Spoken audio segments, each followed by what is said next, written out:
Good morning all of you. आज हम पढ़ेंगे कक्षा 7 अध्याय 1 पादपों में पोषण। पादपों में पोषण कैसे होता है इसके बारे में हम आपको जानकारी देंगे, क्योंकि हम सभी जानते हैं सभी जीवों के लिए भोजन आवश्यक है और जो हम भोजन ग्रहण करते हैं उसमें कार्बोहाइड्रेट, प्रोटीन, वसा, विटामिन आदि पोषक तत्व मौजूद होते हैं और भोजन में मौजूद ये सभी घटक पोषक तत्व कहलाते हैं।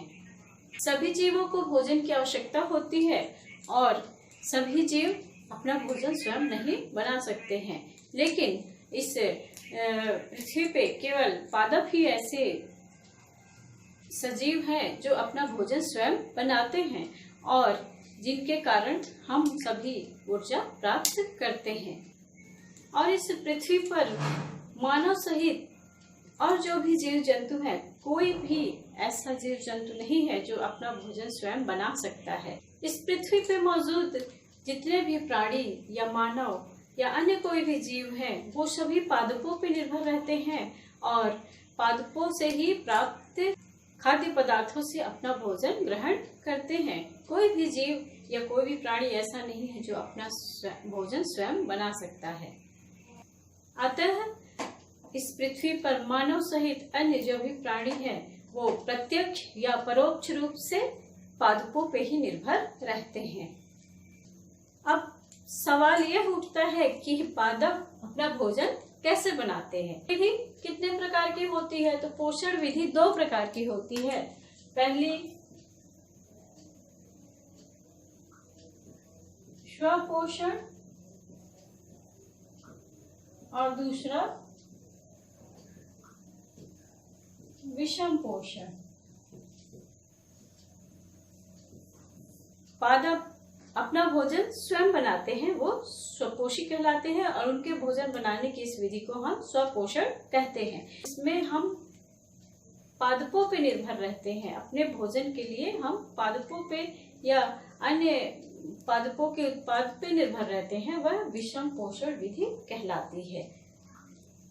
अर्थात पादपों द्वारा संश्लेषित भोजन को ग्रहण करने वाले जीव जंतु विषम पोषी कहलाते हैं और जो अपना भोजन स्वयं बनाते हैं वो स्वपोषी कहलाते हैं। स्वपोषी अपना भोजन कैसे बनाते हैं? जैसे पादप। पौधों की खाद्य फैक्ट्री कहाँ होती है? पौधे अपने परिवेश से किस प्रकार से कच्ची सामग्री प्राप्त करते हैं और फिर उस खाद्य सामग्री जो वो प्राप्त करते हैं वो कैसे उनकी फैक्ट्री तक पहुंचती है, आइए इसको हम जानते हैं। ये जो पादप में ये एक हमारा पादप है अर्थात पेड़ है, इसमें ये जो पत्ती होती है, ये पत्तियां ही पादपों का खाद्य फैक्ट्री होती है। अर्थात यहाँ पे इनका भोजन का निर्माण होता है। इसको खाद्य फैक्ट्री भी बोलते हैं और इसको हम भोजन पौधों का रसोई घर भी कह सकते हैं। तो जो विभिन्न कच्ची सामग्री होती है वो इन तक कैसे पहुंचती है? कच्ची सामग्री को पहुंचाने का कार्य पौधों के विभिन्न अंगों द्वारा किया जाता है। वो भाग होते हैं जिनके द्वारा वो कच्ची सामग्री यहाँ पत्तियों तक पहुंचाई जाती है। जैसे जड़, ये है हमारी जड़। तो जड़ क्या करती है? जड़ मिट्टी में मौजूद जल और खनिज लवण को अवशोषित करती है और फिर वह अवशोषित करने के पश्चात ये यहाँ हमारा ये तना है, तो जल और खनिज लवण तने को दे देती है। फिर तना जो है वो उन खनिज लवण और जल को ले जाता है और इसमें वाहिकाएं पाई जाती हैं। उन वाहिकाओं के द्वारा यह पत्ती तक पहुंच जाता है। क्लोरोफिल नामक यहाँ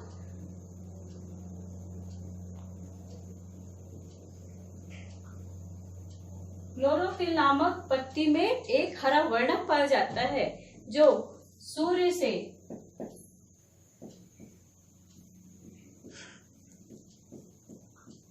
से प्रकाश को क्या करता है? अवशोषित करता है और यहाँ वातावरण में जो CO2 मौजूद होती है वायु में, उसको पत्ती में जो छोटे छोटे रंध्र पाए जाते हैं, उन रंध्रों के द्वारा CO2 को ग्रहण किया जाता है और इस तरह से सूर्य से प्राप्त ऊर्जा और वायु से प्राप्त यानी पर्यावरण से प्राप्त CO2 और जड़ से लेकर तने द्वारा पत्तियों तक पहुंचाया गया जल और खनिज लवण, ये सारे पदार्थ मिलकर भोजन का निर्माण करते हैं। और इस तरह से ये पत्तियों में पौधों का जो भोजन होता है उसका निर्माण होता है। इसलिए पत्तियों को पौधे का फैक्ट्री या पौधों का रसोई घर कहा गया है। ये पत्तियों में जो खाद्य संश्लेषण होता है यह प्रकाश की उपस्थिति में होता है, इसलिए इस खाद्य संश्लेषण को हम प्रकाश संश्लेषण का नाम देते हैं। अर्थात इस पूरी क्रिया को हम क्या कहते हैं? प्रकाश संश्लेषण विधि या पौधों के भोजन बनाने की विधि को हम क्या कहेंगे? प्रकाश संश्लेषण विधि। पौधे जड़ के द्वारा जल, खनिज लवण पत्तियों तक, तने के द्वारा वाहिकाओं से होते हुए पत्ती तक पहुंच जाता है और उधर जो पत्ती में मौजूद हरा वर्णक क्लोरोफिल होता है वह सूर्य से ऊर्जा अर्थात प्रकाश को ग्रहण करता है और वायु में मौजूद CO2 को पत्तियों के रंध्र द्वारा अवशोषित सांस लिया जाता है और ये सारे मिलके पौधों का भोजन बनाते हैं। और इस पूरी प्रक्रिया को हम क्या कहते हैं? प्रकाश संश्लेषण की विधि।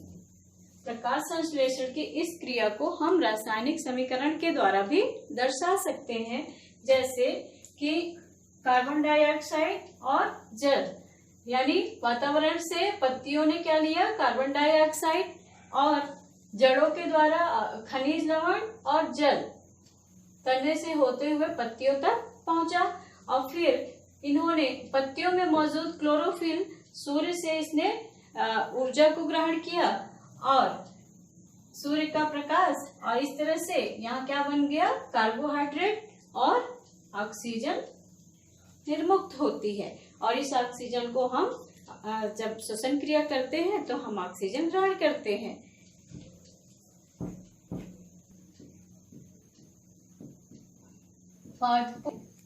पोषण